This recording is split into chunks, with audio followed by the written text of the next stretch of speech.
arrangements for making this happen, and also to Al, who is not here today, but he gave up his spot so that I could speak today.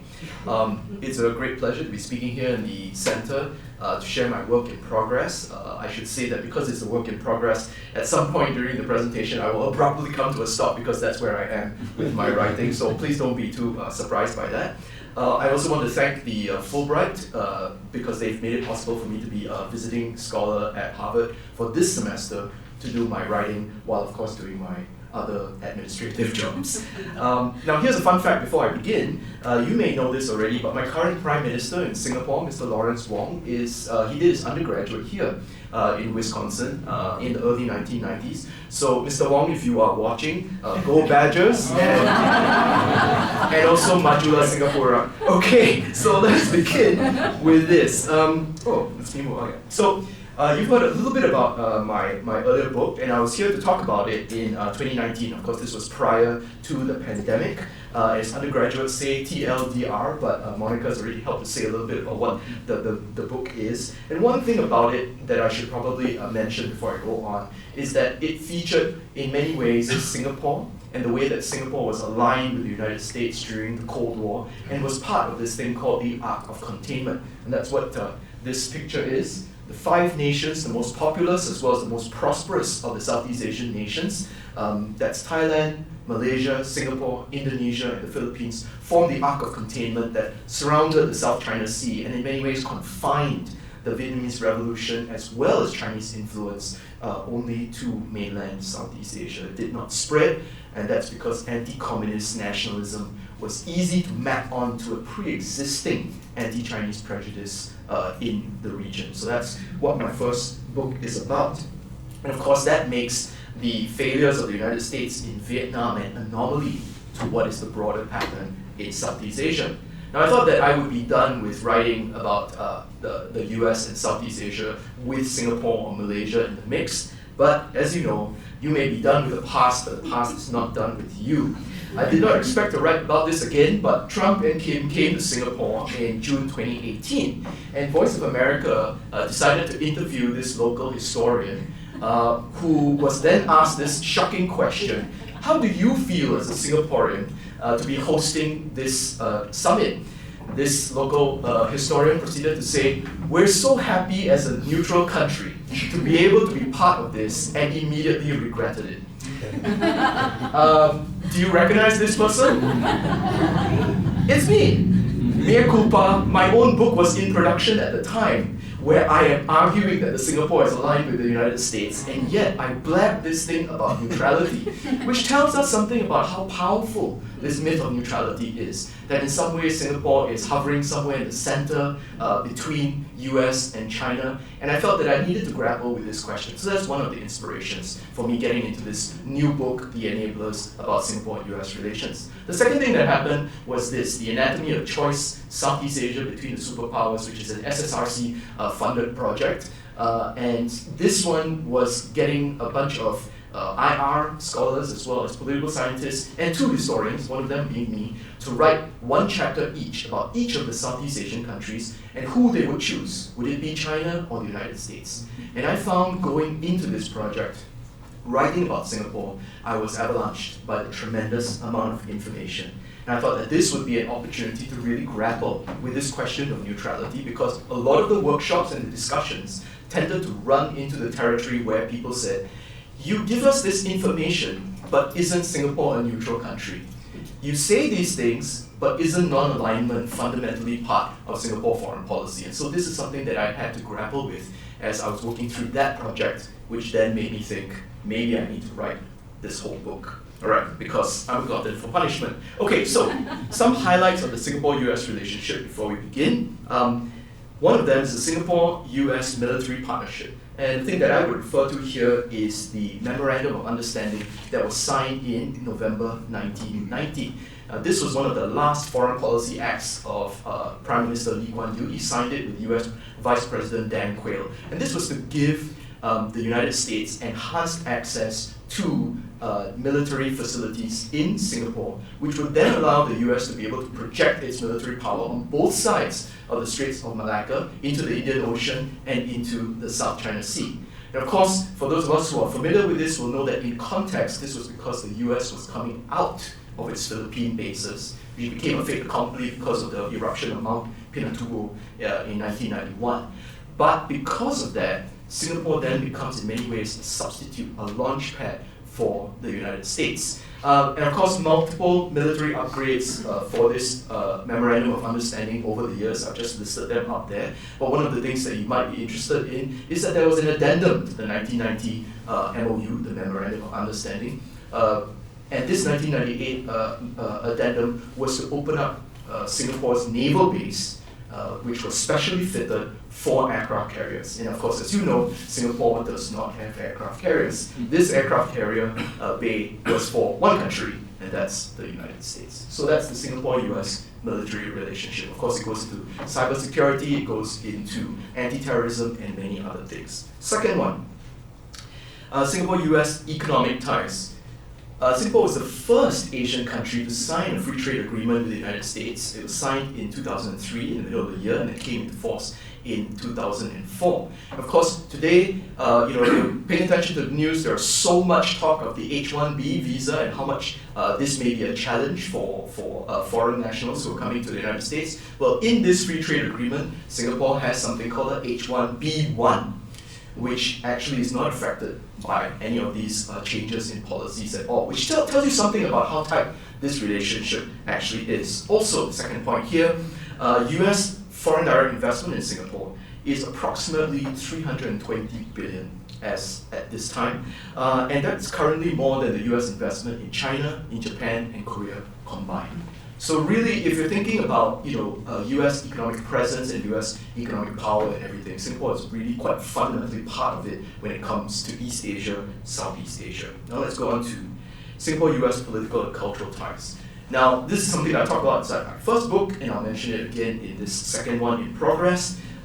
Singapore functioned very eloquently as an apologist for the US war in Vietnam, particularly something called the buying time thesis. And this is something that was, that people said Prime Minister Lee Kuan Yew was very, very good at articulating. The buying time thesis is that the United States sacrificed itself in Vietnam to keep communism at bay so that the Southeast Asian countries, many of them newly independent and developing, got the opportunity to stabilize, to deal with local communists, and then they were able to thrive, and that's where you get the Southeast Asian economic miracle from. It's because they were protected, shielded by America buying time for them.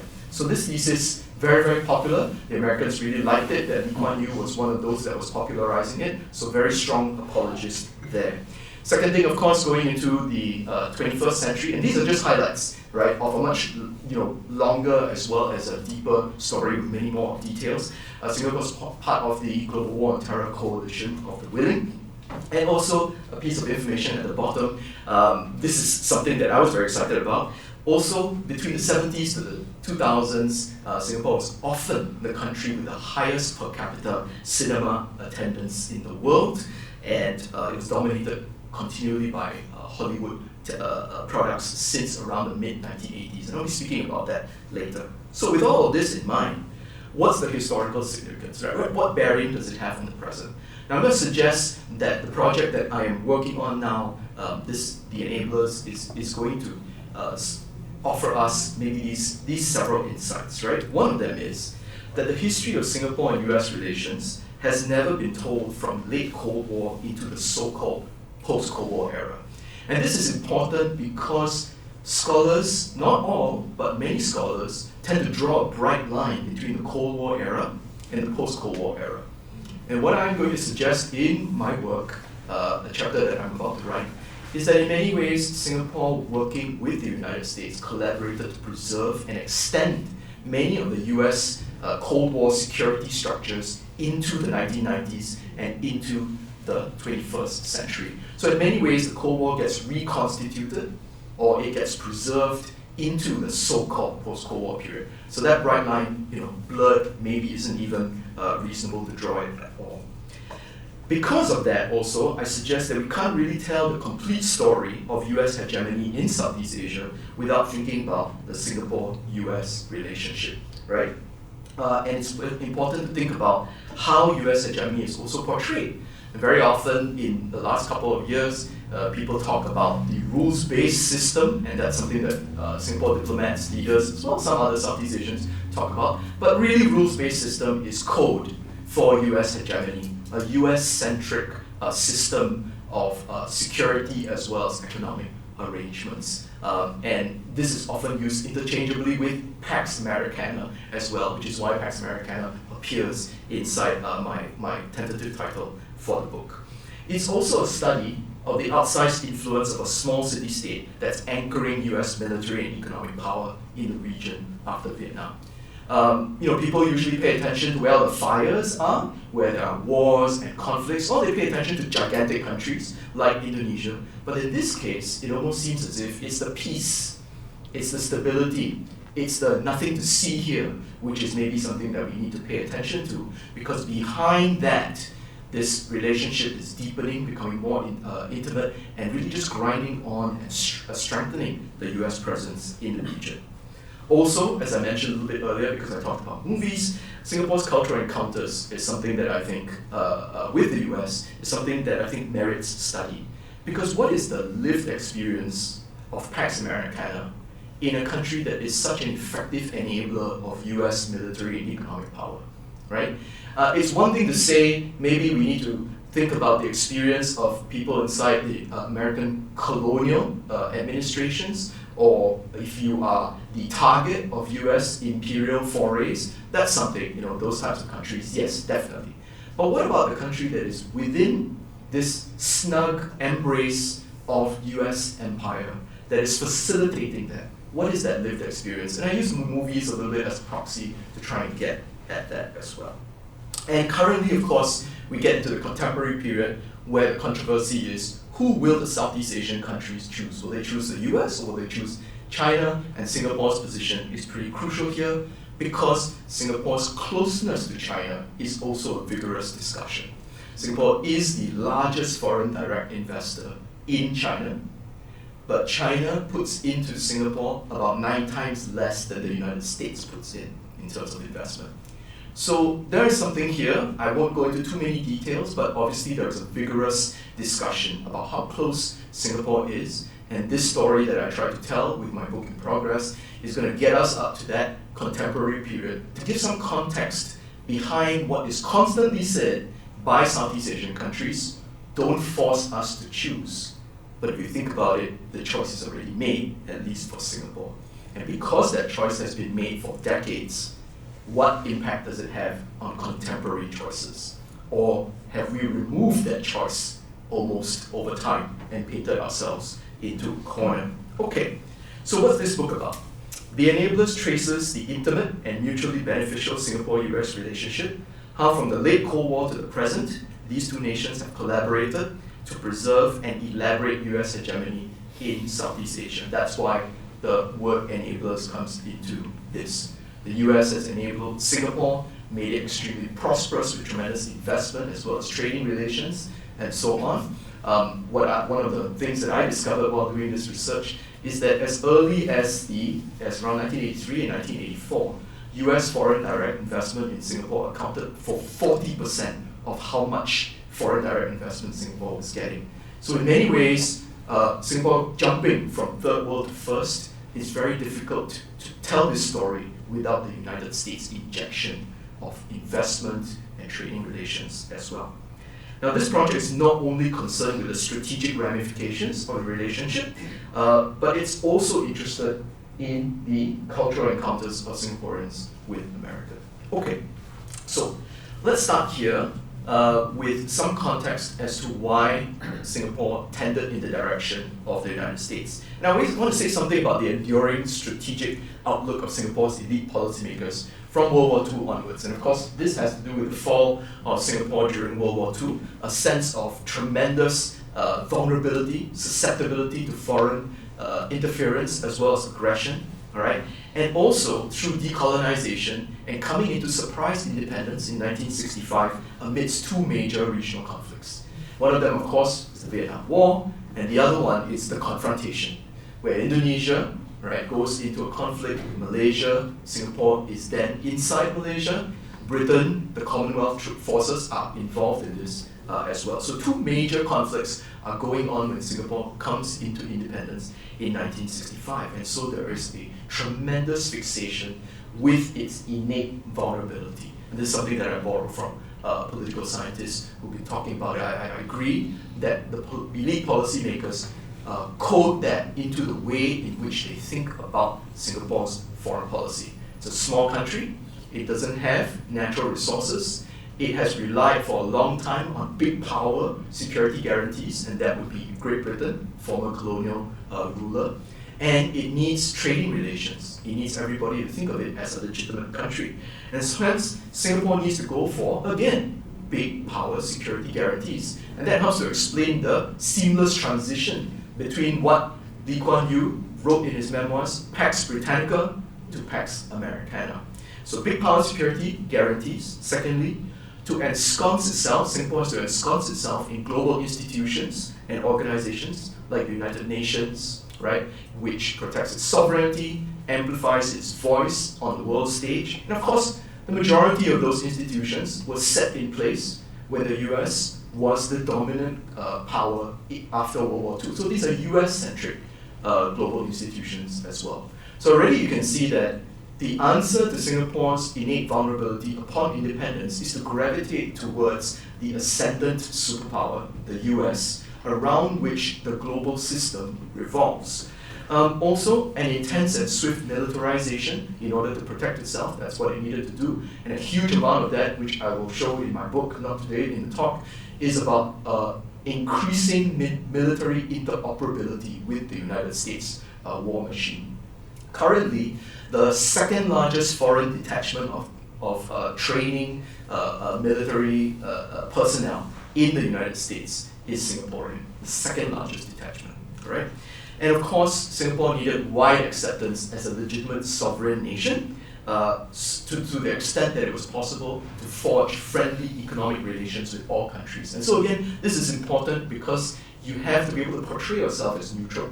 You have to be able to portray yourself as non-aligned so that as many countries as possible want to have relations with you.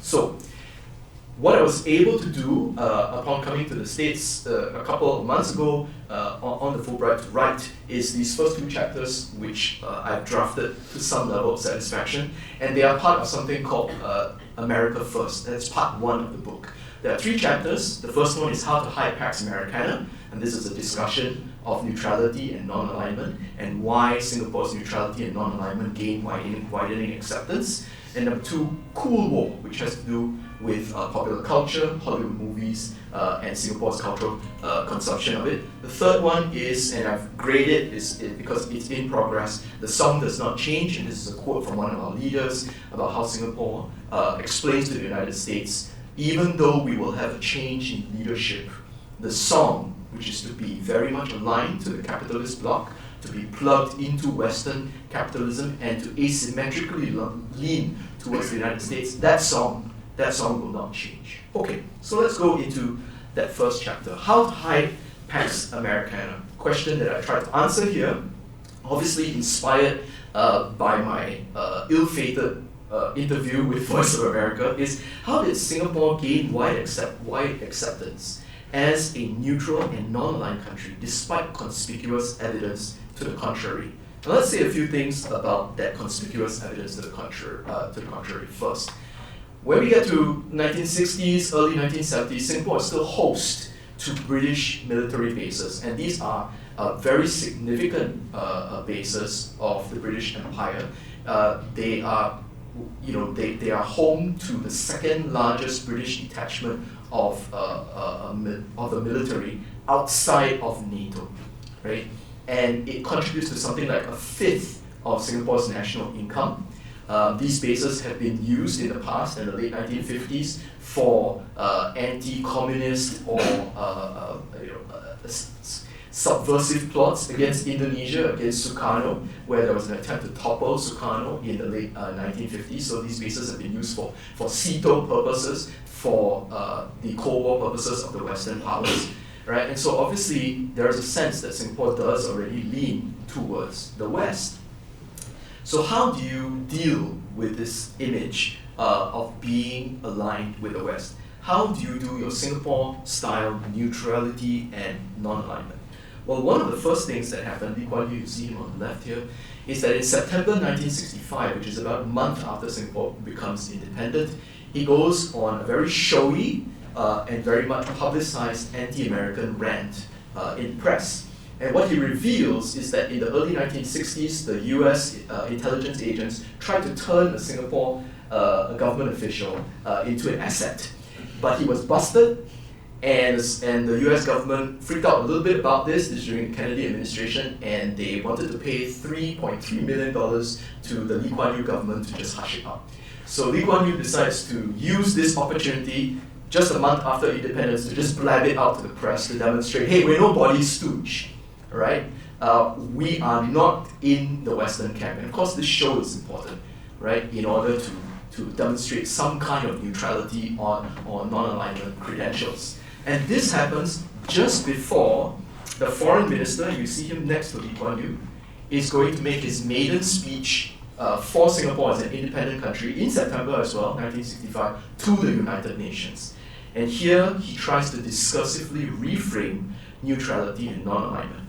One of the first things that he does is that he makes use of the fact that confrontation is occurring. Confrontation is occurring, and he's only implicit about it. He doesn't say that we are under attack from Indonesia. What he says is that there are bigger countries that are very powerful in this region. Singapore just wants to be non-aligned. And so what he's implicitly doing is that he's contrasted Sukarno's fake non-alignment, that's what he's implying, with Singapore's true non-alignment, because we're not in anybody's camp. But Sukarno, egged on by China, is attacking us. This contrast is important. He also argues that Singapore's non-alignment is not indifference. What we want is interdependence. And this is his substitute for the word alignment. This is his substitute for the word entanglement. He says that interdependence actually enables a choice for economic development, for security.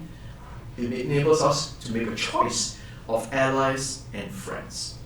And this is a justification for the type of non-alignment that Singapore is going to pursue. Now, I'm going to sort of open it up to questions a little bit later so that I can give you a bit more details about it. I know I'm moving pretty fast through this, but I hope that you can follow how this non-alignment is being reframed. Now, is this really unique? Was anyone actually convinced? Well, it is not the same as India's Jawaharlal Nehru's non-alignment and neutrality, where he envisioned that the Third World had a mission for global peace, anti-nuclear weapons, and that would be the responsibility of the Third World. That's what the non-aligned goal was to be. Rajaratnam, our foreign minister, Singapore's foreign minister, talks about peace, but he mentions only that peace is important for economic development. That larger mission that Nehru articulated, that's not really part of the project, okay?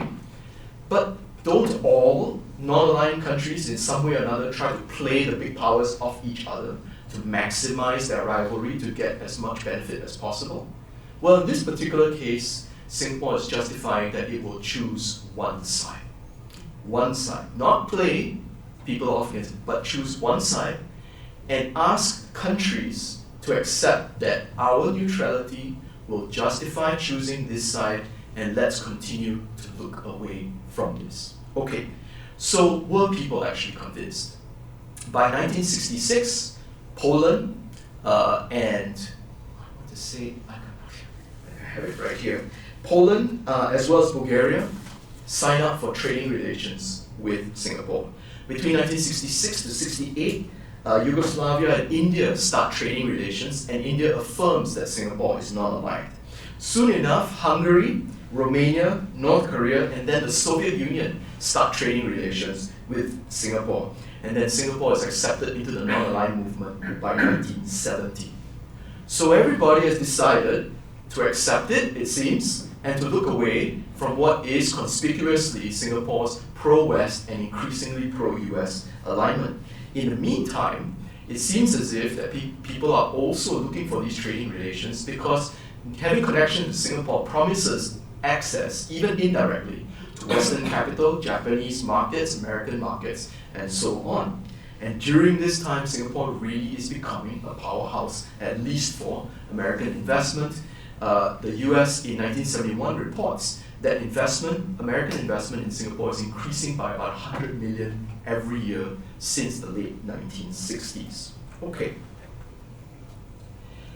But it's not just the fact that Singapore rhetorically tries to redefine non-alignment and neutrality to basically become a kind of moral equivalence that we can do whatever we want and we will choose the United States. Other sort of large structural changes and big moves by other countries are important to making sure that Singapore's neutrality ends up going unscathed and unquestioned into the future. One of them is this: Indonesia's rightward turn, right? This is because of the massive right-wing coup by the Indonesian army. It displaces Sukarno, who is probably the most avid of the critics of Singapore's neutrality, and says that this is actually fake, that Singapore is actually aligned with the United States. Sukarno is removed from the chessboard, as it were. And Indonesia then breaks its diplomatic ties with China in 1967. And this changes Southeast Asian neutrality pretty much for good. Going forward, as these countries that are part of the arc of containment that I mentioned a little bit earlier are leaning more towards the United States, every single one of them declares that it is neutral. And in many ways, they're nodding at each other going, well, this is a self-evident sham, and let's continue in this way. And so from then on, even Indonesia, who declares itself neutral, whispers to the United States, every now and again, we will give you muted criticism about your intervention in Vietnam. But that's all we'll do, because we're really with you. Another gigantic change, China discovers, or comes to a realization in the late 1960s that it's basically encircled. And this is because of a number of things that have occurred, right? There's also the Sino-Soviet conflict on the border. It is surrounded in many ways by US-friendly, West-friendly states, the arc of containment. It has also decimated itself internally because of the Cultural Revolution. And so basically, to be invited back into the family of nations when the ASEAN countries, the Association of Southeast Asian Countries, offers to China to be one of the guarantors of Southeast Asian neutrality, China jumps at it, endorses a Southeast Asian idea of neutrality from the early 1970s. And this happens at the same time as Sino-US détente, which really again means that Singapore's neutrality goes unscathed. Also, in 1985, when Indonesia and China finally sign an MOU to begin normalizing their relations, where do they sign it? They sign it in Singapore, which both of them announce is neutral territory. So it is gaining so much momentum because of not only what Singapore was able to do to reframe it, but also because of these turns, these larger turns in the broader region. But what about the Soviet Union? I mean, what about them? Well, Moscow was overall kind of soft on Singapore's tilt to Washington, primarily because they were wooing Singapore to be part of a Soviet security arrangement, which Singapore kept on rejecting, and also to get access to Singapore's naval facilities, which Singapore kept rejecting all the way to the 1980s until the Soviet Union collapses. So in many ways, they were also letting Singapore off the hook because they were hoping to bring them into a Soviet sphere of influence. So into the end of the 1980s, really only Vietnam continued to criticize Singapore as being aligned with the West. Virtually all the other countries had stopped being interested in it or had broadly accepted it. And so that's how I try to explain, and I did it very, very quickly, that's how I try to explain how you hide Pax Americana. Right? Okay, now going on to the next one, Cool War. Now why is this called Cool War? It's called Cool War because this is a quote from Rajaratnam, the foreign minister, in 1973, when the US has just pulled out its forces from Vietnam. And he's speaking to American businessmen in the Shangri-La Hotel, which Many decades later, President Trump will be staying when he comes to Singapore for the Trump-Kim Summit. But Rajaratnam is speaking to American businessmen, and basically he knows that people are quite despondent about what has just occurred in Vietnam, and what he says is this: I want to encourage you guys to do a second intervention in Southeast Asia, but not a Cold War, a cool war. A cool war where you invest, you bring technology, you trade with us, because Southeast Asians are tired of war, conflict, poverty. What we want now is the good things of life. And so if you wage the cool war in Southeast Asia, you will win. And so that's why I use this as the title for the second chapter. Why is it called Cool War? Well, it had to do with that consumerism that was really bubbling and thriving during this period where Singapore starts to become far more prosperous. And what I do here is I put a picture of Lee Kuan Yew's official state visit to the Reagan White House in 1985. And as you see the picture next to it, Reagan is there with Sylvester Stallone and Bridget Nielsen, whom he's about to marry. Why? Because that was the same dinner. Lee Kuan Yew's official state visit to the Reagan White House, he was actually sitting next to Sylvester Stallone, who reported later that the Prime Minister says he exercises a lot. So obviously he was well briefed about what he should be saying to Stallone. Now, why is this a big deal? Because next to this poster, you've got Rambo First Blood Part 2, because apparently you can draw First Blood 2 times, right? But First Blood Part 2, released in 1985, becomes the highest grossing English language movie in Singapore of all time for the next 6 years. About 500,000 Singaporeans watched this movie, which at that time was about a fifth of the resident population. So, pretty big deal, I think. It was also, Rambo was only shown to the first country to actually screen Rambo 2 outside of the United States was Singapore as well. Okay, so big deal there. And then I put Forrest Gump up there. Now, the reason why I put these two movies up there is because these are the two most successful movies that touched on the Vietnam War, which then made it a big deal as to how Singaporeans, the highest movie watching public in the world, were interpreting, receiving, consuming meanings of the Vietnam War through these Hollywood products. With Forrest Gump, about 1 in 7 Singaporeans watched this movie, and I'll tell you a little bit more about a debate over the meaning of Forrest Gump that exploded in Singapore newspapers during this period. So that's why I say that a core Singaporean encounter with US empire unfolded within local cinemas. And this is despite the fact that Singapore is one of the world's largest producers of pirated movies on VHS. For the young people, if you don't know what a VHS is, go home, talk to an older person. And this was the case all the way till the mid-1980s. Singapore was one of the largest producers of pirated VHS in the world.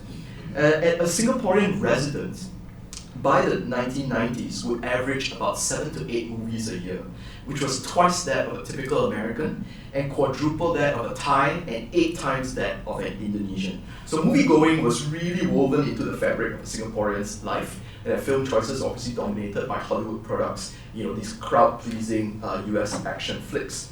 So what I try to do is ask, how did popular Hollywood movies concerned with the war in Vietnam affect the worldview of Singaporeans, especially their understanding of America's presence and power in Southeast Asia, all right?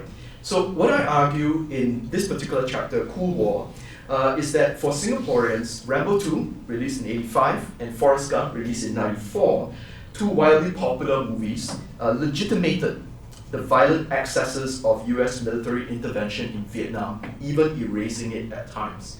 And furthermore, these films did the ideological work of justifying America's enduring imperial presence in Southeast Asia. Of course, there are other movies about the war in Vietnam, but across the decades, these are the two that actually packed people into the theaters, right? As I've said to you, Rambo 2 was viewed by about a fifth of the country, and Gump was viewed by about 1 in 7. No other US films with Vietnam War related themes were that popular. not critically acclaimed Coming Home and The Deer Hunter, both of which were released in 1979, ever came close to either Rambo 2 or Forrest Gump. Also, Oliver Stone's Platoon, which came out in 1986, would never actually be screened in Singapore cinemas because it was so heavily censored. It was finally telecast on TV, a very, very heavily cut version in 1991. We don't really have viewers' responses for that. In fact, more Singaporeans watched Rambo 2 or Forrest Gump than caught Jaws, Indiana Jones and the Temple of Doom, and the original 1977 Star Wars and its 1980s sequels. So of course, there's a lot of scholarly work on Rambo 2 as well as Forrest Gump, but typically all these studies center them inside American cultural debates and political debates. And typically they do not put them together, right? But in this particular case, I suggest that we need to analyze them as a pair because of how popular they were, specifically in Singapore, which is a choice enabler for American power in the region. So I say that these two movies were integral to popular local understanding, and we can neither grasp the complex character of US-Singapore relations or fully understand both movies' global dimensions without putting them into this analysis. Okay? So they rehabilitate American Cold War objectives, they paint them as honorable, they recast US forces and US military power in general as valiant and heroic and as agents of benevolent empire. Okay, let me now go into the first movie, Rambo. And this is an iconic line that is spoken by the female lead, Julia Nixon. Rambo, you're not expendable. So memorably ungrammatical, right?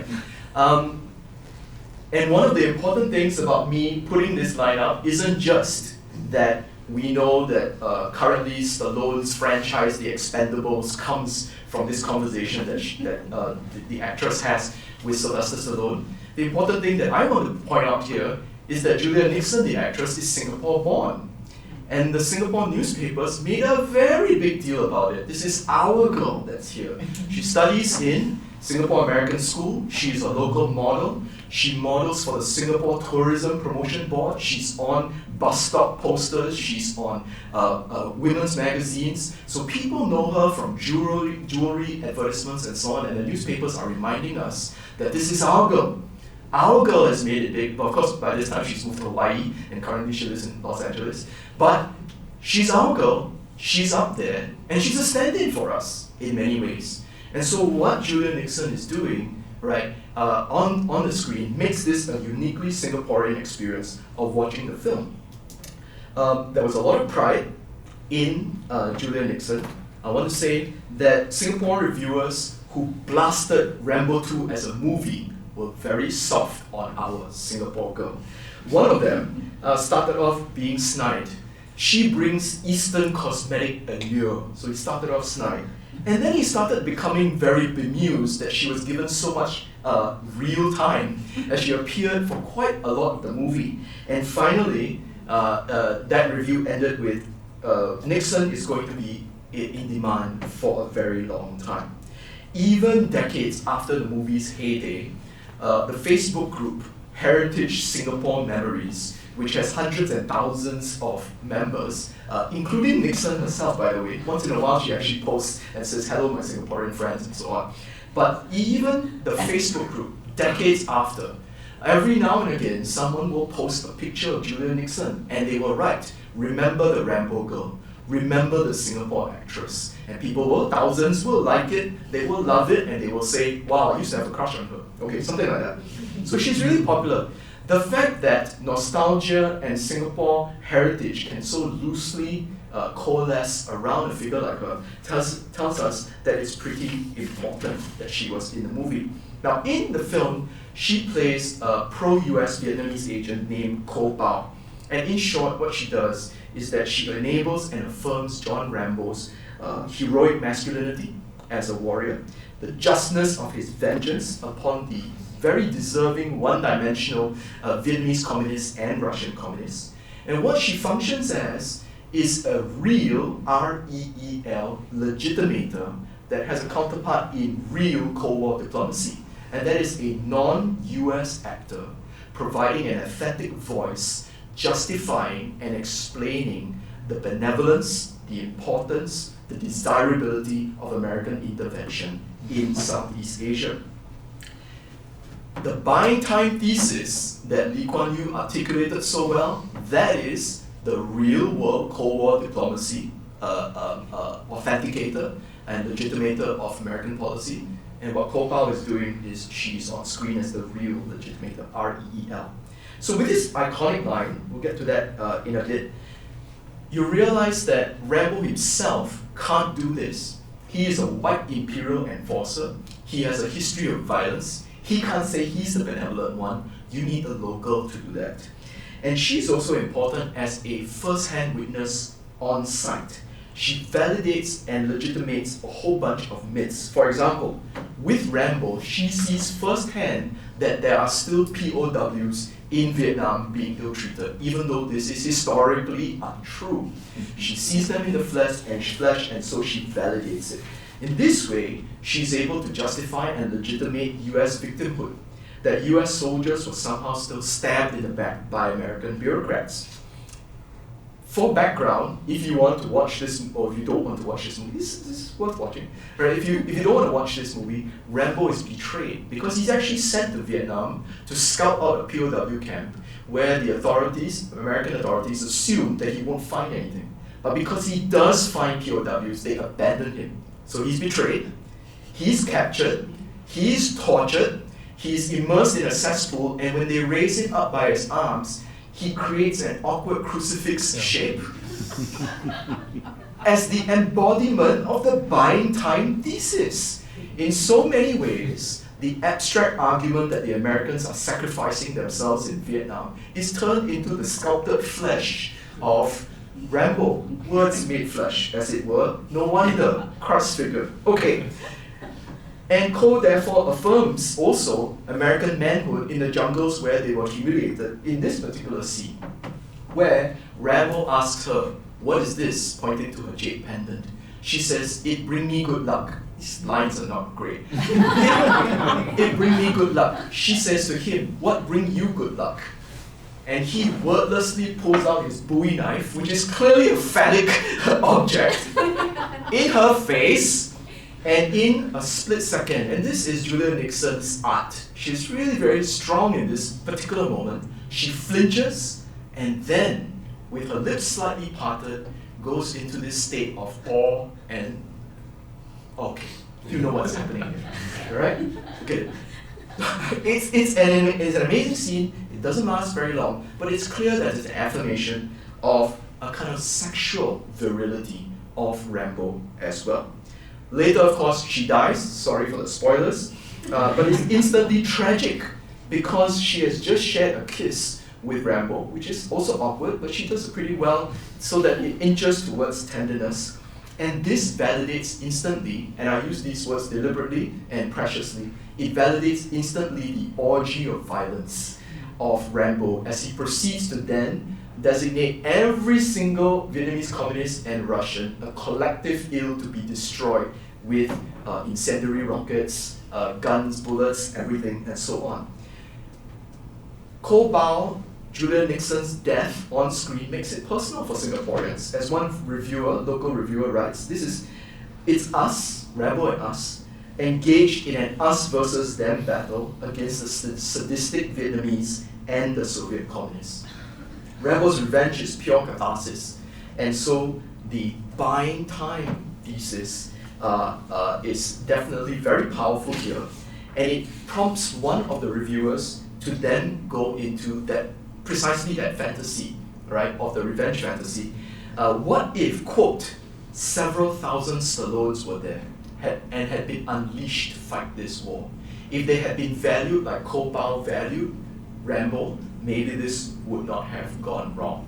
Okay, so when Koh Bao utters the line, "Rambo, you're not expendable," this transmutes Lee Kuan Yew's frequent articulation of the idea into telling conversations and action sequences. Simply put, Singaporeans would come to absorb that American warriors like Rambo had indeed kept Southeast Asian communism at bay, allowing the wider region and Singapore to thrive. All right, Forrest Gump. And don't worry, I'm coming to the latter part of the presentation. Now, Forrest Gump comes out in the early 1990s, a period that's different from Rambo 2. America is now the sole superpower. And as all of the scholars and the critics note about when this movie comes out, much of US society is entertaining a kind of triumphalist view. And what scholars have noted is a kind of reanimated conservatism that now and then starts to vilify the countercultural past of the United States. Things like the anti-war movement, things like the civil rights movement. These moments of questioning America's goodness, they are fundamentally wrong-headed, or at least that's what the 1990s perspective is. And channeling this spirit is actually Forrest Gump, where he portrays the American soldier in Vietnam as precisely a valiant soldier who is now formally honored because he is awarded the Congressional Medal of Honor. He's officially a war hero. And he doesn't even need to justify his violence in Vietnam because he does no harm in Vietnam at all. Now, how does this happen? Well, the movie makes good use of the fact that Forrest Gump is intellectually subnormal and turns it into his innocence. What kind of innocence? When they're patrolling Vietnam, he says in his voiceover, we were always looking for this guy named Charlie, with zero sense whatsoever that this refers, derogatory reference to the Viet Cong. And of course, because Charlie never appears on screen, and this is an erasure of the Vietnamese, clearly, because Charlie never appears on screen, Forrest Gump never needs to kill him or find him, and he remains innocent, sinless in people's eyes. His innocence also becomes an insulation from the political significance of many of the most divisive moments in US history, not just the Watergate scandal, but also the war in Vietnam. And of course, it's helped along by the fact that charismatic Tom Hanks, everybody's friend, is up there on the screen as well. Now, Singaporeans actually felt so strongly about Forrest Gump, loving or hating this movie, that they started from 1994 into 1995 to write in to the main newspaper to debate the importance, the significance, the value, and the meaning of this movie. And the editor of the forum page had to shut this down twice because people constantly were writing in. They debated whether Forrest should be admired, what values his thoughts and actions communicated, and the debate had the effect, eventually by 1995, of marginalizing the controversies of American atrocities in Vietnam, focusing local attention instead on the American soldier's basic goodness and what example it offered to Singaporeans. So, a bit about the debate, very quickly. First of all, people did criticize Forrest Gump. They said that the messing around with the CGI and the archival footage is faking history, which is no different from Eastern European communist countries. We need to be very careful when stuff like this is occurring. Also, this line, that's all I have to say about that, is because Forrest Gump is about to be asked what he thinks of the war in Vietnam, and a pro-war military official yanks out the cables, and he ends up just saying stuff, and nobody hears it. When the cables are put back in, he says, that's all I have to say about that. What is this? A silencing, even, of any opinion about Vietnam. So there are people who write into the Singapore newspapers saying this is very problematic.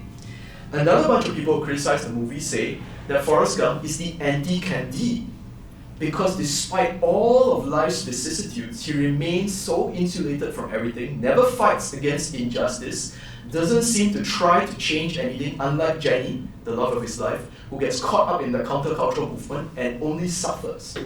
This is an insidious fairy tale, say some of the critics of Forrest Gump, but they are overwhelmed by the pro-Gump faction. One part of the pro-Gump faction goes, CGI abuse may occur, but that doesn't really matter.